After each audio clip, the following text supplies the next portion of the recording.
Hi மக்களே, welcome back to YouTube channel. சிறகடி காசை நம்ம இதை தாங்க எதிர்பார்த்துட்டு இருந்தோம் அப்படின்ற மாதிரி தான் இருந்து சின்ன எபிசோட் பார்க்கும்போது ரொம்ப நாளாவே வந்துட்டு மீனாக்கு தனியாக ஸ்கோப் இல்லை, ஸோ அவங்களுக்கு எதுவுமே டயலாக்ஸ் இல்லை அப்படின்னு சொல்லி பேசிட்டு இருந்தோம். பட் இன்னும் எபிசோடில் ஓரளவுக்கு அவங்களுக்கான டயலாக்ஸ் வந்து இருந்துச்சு. நம்மளுடைய அந்த சாப்பிட்டு இருந்தாங்களே அந்த சீன்லாம் கூட மீனா எதிர்த்து பேசுகிற மாதிரி. அதுக்கப்புறம் வந்துட்டு மீனா கிட்ட வந்துட்டு ரோஹிணி வந்து ஒரு பிளான் பண்ணி வந்திருப்பாங்க. இந்த மாதிரி மீனாவை நம்ம கண்ட்ரோல் பண்ணோம் அப்படின்னா முத்து நம்ம கிட்ட இருந்து ஒரு பிரச்சனையும் பண்ண மாட்டாரு அப்படின்னு சொல்லிட்டு. ஸோ மீனா கிட்ட போய் கேட்கும் போதெல்லாம் திருப்பி அவங்க எதிர்க்கில் பேசி கவுண்டர் கொடுத்தது அதெல்லாம் வந்து ரொம்பவே நல்லா இருந்துச்சு. அந்த டயலாக் பின்னாடி இருந்து யோசிச்சு எடுத்துட்டு வந்து இன்னைக்கு மீனாக்காக வச்சிருந்தாங்க. ஸோ இந்த மாதிரி டயலாக்ஸ் தாங்க நாங்களும் எதிர்பார்க்குறோம் அப்படிங்கிறது தான். ஸோ அந்த சுத்தியல் மீனாலாம் பேர் வச்ச மீனாக்கு நடுவில் அந்த அளவுக்கு ஒரு போல்டான ஒரு கேரக்டர். ஸோ அவங்க திருப்பி கொண்டு வந்தாங்கன்னா நல்லா இருக்கும் அப்படிங்கிறது தான். அதே போல கீழே வந்துட்டு கூட முத்துக்கிட்ட பேசிட்டு இருக்கும்போது கோவமா வந்தாங்க, பட் கொஞ்சம் லவ் சீனா வந்து அழகாக முடிஞ்சிருச்சு. ஸோ இந்த எபிசோட் வந்து ஓவராலாக எல்லாருக்குமே ஒரு நல்லா இருக்கும் பார்க்கறதுக்கே. ஸோ நம்ம மெயின் லீட்ஸ்க்கும் ஸ்கோப் இருந்திருக்கும், பேரலாக ஸ்டோரியுமே வந்து ஒரு பக்கம் மூவ் ஆயிருக்கும் அப்படிங்கிறது தான். ஸோ இன்னொரு பக்கம் வந்துட்டு ரோகிணியுமே ஒரு பிளான் பண்ணி அந்த பிஏக்கு கொடுக்கறதுக்காண்டி 1 லட்சம் ரூபாய் வந்துட்டு மனோஜ்கிட்ட இருந்து வாங்கியிருப்பாங்க. ஸோ மனோஜ் தான் ரோஹிணி கிட்ட மாட்டிக்கிட்டாரா இல்லை ரோஹிணி மனோஜ் கிட்ட மாட்டிக்கிட்டாங்களா அப்படின்னு இருந்துச்சு இன்னைக்கு அந்த எபிசோட் பார்க்கும்போது. ஸோ ரொம்ப என்னங்க மனோஜ் அதுவும் இல்லாமல் கொஞ்ச நேரத்தில் 2000 சம்பாரிச்சான்னு ரொம்ப பெருமையாக வேறு இருந்தால் அப்படி. ஸோ என்ன ஒரு இந்த கேரக்டர் இவ்வளோ இதாக இருக்கே அப்படிங்கிறது தான். அதே போல் வந்துட்டு ஷூட்டிங் அப்டேட் பற்றி சொல்லணும் அப்படின்னா நமக்கு சிறகடி காசை தெரியும் 15 to 30 தான் நம்மளுடைய ஷூட்டிங்கு. ஸோ ஸ்கெடியூல் வந்து முடிஞ்சிருச்சு. நம்மளுடைய ரோஹிணி கூட பாண்டிச்சேரி போயிட்டாங்க போல். ஸோ அங்கேருந்து அப்டேட்ஸ்லாம் வந்து ஷேர் பண்ணியிருந்தாங்க. ஸோ நேத்தோட முடிஞ்சு.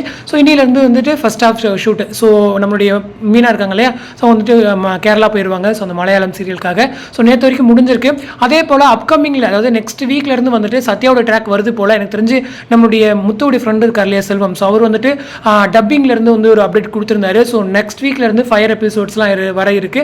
ஸோ மிஸ் பண்ணாமல் பாருங்க அப்படின்னு சொல்லிட்டு. ஸோ எனக்கு தெரிஞ்சு நெக்ஸ்ட் வீக்லேருந்து சத்யாவோட ட்ராக்கோ இல்லை அந்த ஃப்ரெண்ட்ஸ்லாம் இருக்காங்க இல்லையா அவங்கள வச்சு ட்ராக்ஸ் வந்து மூவ் பண்ணுவாங்கன்னு நினைக்கிறேன். ஸோ ஏன்னா நம்ம எபிசோட்ஸ் கொடுக்கறதுக்கு முன்னாடி தான் டப்பிங் அவங்க வந்து கொடுத்துட்டு இருப்பாங்க. ஸோ எனக்கு தெரிஞ்சு பேரலாக நெக்ஸ்ட் வீக்லேருந்து வந்துடும் நினைக்கிறேன். அதே போல் வந்துட்டு இன்னொரு பக்கம் என்ன அப்படின்னா நம்ம சிறகடி காசு டீமுக்கு என்னென்ன அவார்ட்ஸ் கொடுப்பாங்க அப்படின்னு சொல்லி லிஸ்ட் கேட்டிருந்தீங்க. ஸோ நானுமே வந்துட்டு எனக்கு தெரிஞ்ச ஒரு ப்ரெடிக்ஷன் எடுத்து வச்சிருக்கேன். ஸோ ஈவினிங் ரிலீஸ் பண்ணுறேன். ஸோ மிஸ் பண்ணாமல் பாருங்க.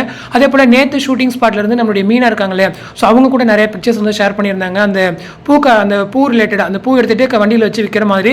ஸோ அந்த வண்டியிலையும் அவங்களும் இருக்கிற மாதிரியான பிக்சர்ஸ். ஸோ எனக்கு தெரிஞ்ச வீட்டிலேருந்து கிளம்புற மாதிரியான எதுவும் சீன்ஸ் எடுத்திருப்பாங்கன்னு நினைக்கிறேன். ஸோ ரொம்ப அழகாக இருந்தாங்க அவங்க பார்க்குறதுக்கு. ஸோ அந்த பிக்சருமே உங்களுக்காக நான் ஷேர் பண்ணியிருக்கேன். ஒரு குட்டி அப்டேட் என்ன அப்படின்னா நம்மளுடைய ஜீவா இருக்காங்க இல்லையா, ஸோ அவங்களும் நம்மளுடைய மீனா 2 பேர் சேர்த்து நேற்று ஒரு ரீல் ஒன்று ஷேர் பண்ணியிருந்தாங்க. ஸோ அந்த காஸ்டியூம்ஸ் வச்சு பார்த்துட்டு ஜீவா வந்து மறுபடியும் கேரக்டர் வருவாங்களா அப்படின்னு சொல்லி நிறைய பேர் கேட்டிருந்தீங்க. ஆக்சுவலி இது வந்து முன்னாடி எடுத்த ஒரு ரீல் போல். ஸோ இந்த ஷூட்டிங் நடந்துச்சு இல்லையா, ஸோ அதுக்கு நடுவில் எடுத்தது தான் வந்து ஷேர் பண்ணியிருந்தாங்க. ஸோ அந்த காஸ்டியூம் கலர் கொஞ்சம் டிஃப்ரெண்ட்டாக இருக்கும், அதனால் ஆடியன்ஸ் வந்து கன்ஃபியூஸ் ஆயிருப்பாங்க அப்படின்னு தான். அவங்களுடைய போர்ஷன்ஸ் முடிஞ்சு. ஸோ இதுக்கப்புறம் ஷூட் பண்ணால் மட்டும்தான் அவங்களுடைய எபிசோட்ஸ் வந்து டெலகாஸ்ட் ஆகும் அப்படிங்கிறதா. ஸோ இதுக்கப்புறம் உங்கள்ட்ட எபிசோட்ஸ் வந்து ஸ்டாக் இல்லை அப்படிங்கிறதா. ஸோ இந்த வீடியோ பற்றி உங்களோட கமெண்ட் செக்ஷன் சொல்லுங்கள். அடுத்து ஒரு இன்ட்ரெஸ்ட் வீடியோட நெக்ஸ்ட் வீடியோ பண்ணுறேன். தேங்க்ஸ் ஃபார் வாட்சிங் அண்ட் பை.